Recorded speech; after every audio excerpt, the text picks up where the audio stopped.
Thank you, Brian, for having me in the Archdiocese of Joliet for hosting this. Thank you. Thank you. I'll just start out first in asking, can you tell us more about In Defense of Christians, how it got started and how it operates?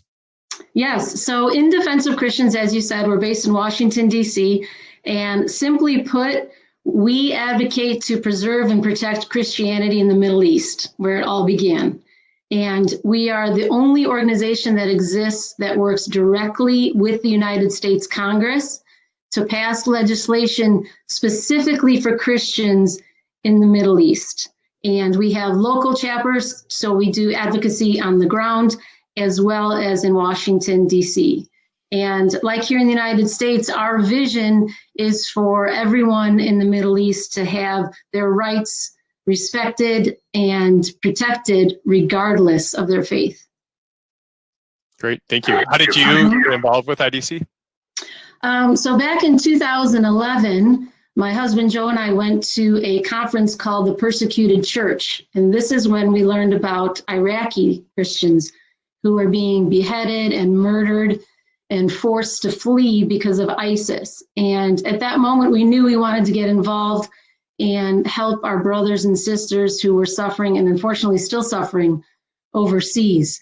And that's when IDC was founded, was in 2014. And it was because of the unrelenting violence due to ISIS. And like you said, we're a nonprofit, nonpartisan organization based in Washington, D.C.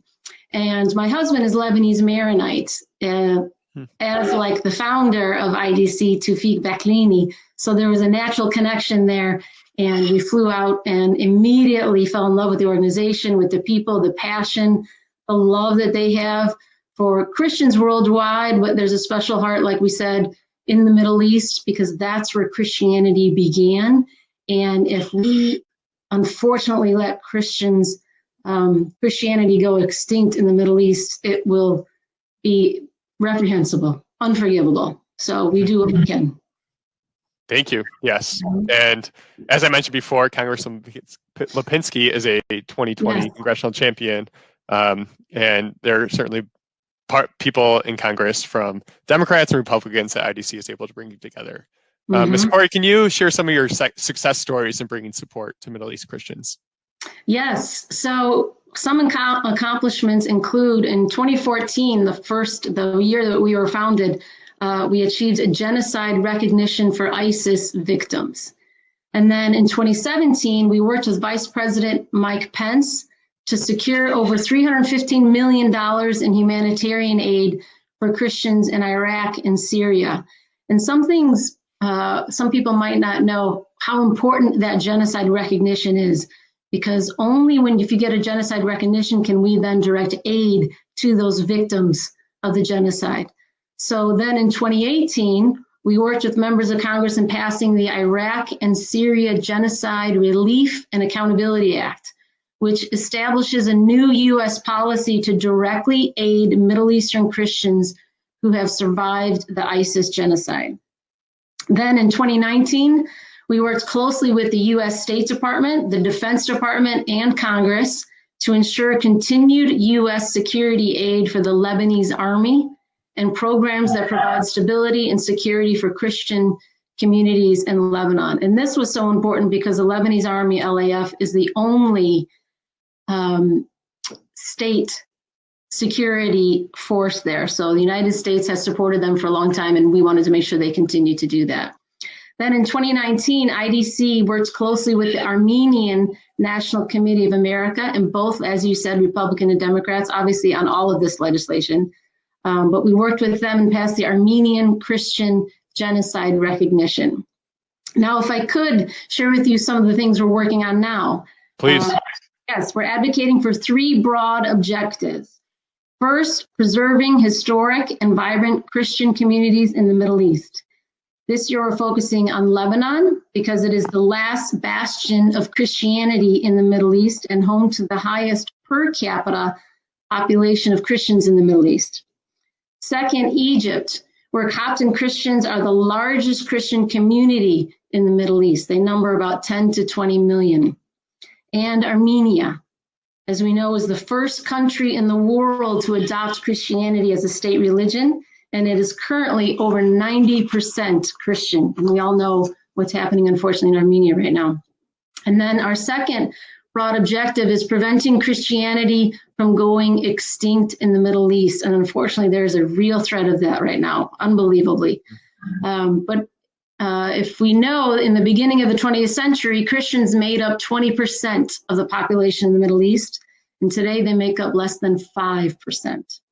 I mean, the Christian population in Syria alone has declined by 50% because of the conflict there. And then our third broad objective is confronting state actors who persecute Christians. For instance, Iran, who imprisons Christians and converts. Saudi Arabia, there's not one church in the entire country.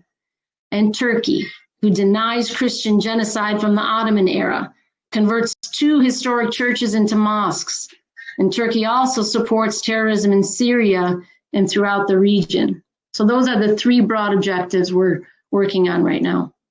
Thank you. And you can go to IDC's website to join their advocacy efforts. And as Congressman Lipinski mentioned, it's very important to let your congressman or woman know that you're concerned about these issues, because they do not hear about it often.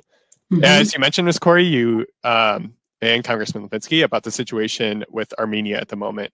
Can you maybe talk more about Turkey's intention in entering the current conflict, as the conflict is between Armenia and Azerbaijan, and what IDC is doing related to Turkey and the conflict in that territory? Sure. Well, as we all see, Turkey's being the typical bad actor that it is. You know, its actions indicates it is forming a holy war against the Christian faith. Since the conflict erupted between the 2 nations, Azerbaijan has attacked civilian populations and Christian places of worship.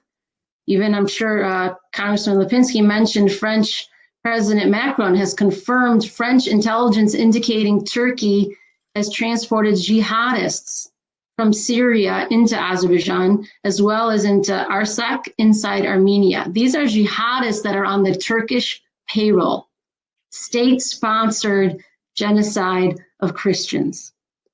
Christianity in Arsak dates back to the 1st century AD, and Armenian Christians have survived the Armenian genocide. The U.S. must prevent the continuation of this genocide today.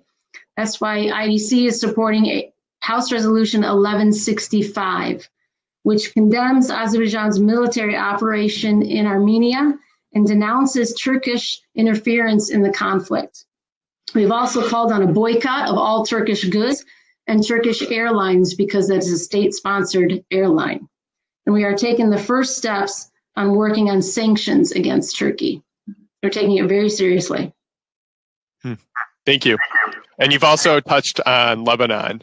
Since the horrific explosion in Beirut, Mr. Coach talked about this as well. In the beginning of August, IDC has sought immediate humanitarian support and advocacy with the U.S. government in reconstructing Lebanon.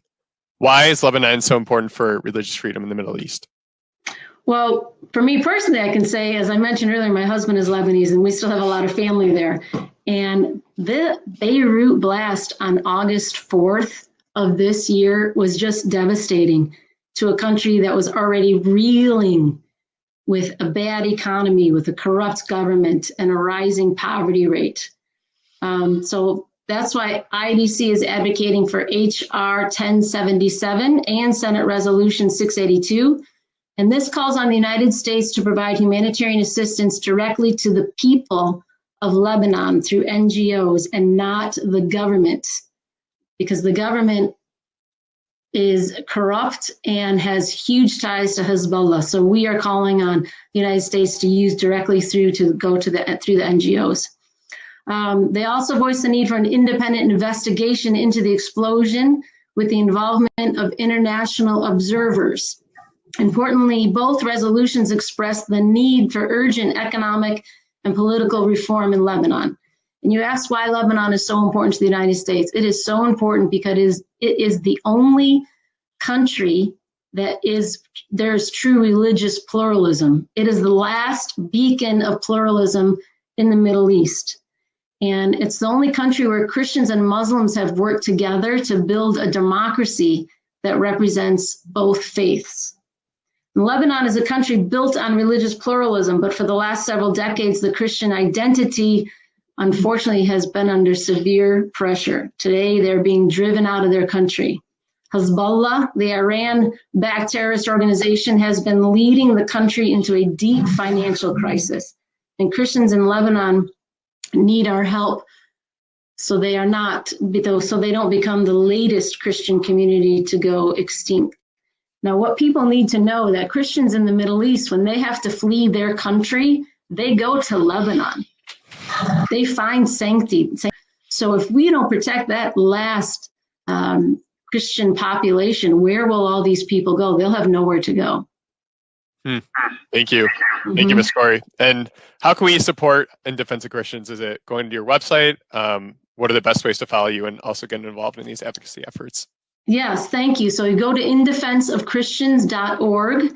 And like you said, there is a Take Action tab where you can enter your address and they will tell you who your representative is, who your congressman is, who your senators are, and you can click on a letter to send to them, asking them to sponsor all of these legislation.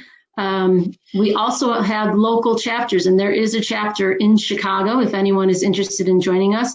And as Congressman Lipinski said, it is so important that we speak directly to our representatives because that's who we vote for. So we have much more power than someone in DC because obviously they don't vote for them. So it is very important for the local level to be involved. Thank you. Thank you, Ms. Khouri. And thank you for joining us and for your work within Defense of Christians on behalf of our persecuted brothers and sisters. Thank you. It's my pleasure. You keep up the good work also and keep praying. Thank you. Absolutely. Thank you very much. That wraps up our presenters segment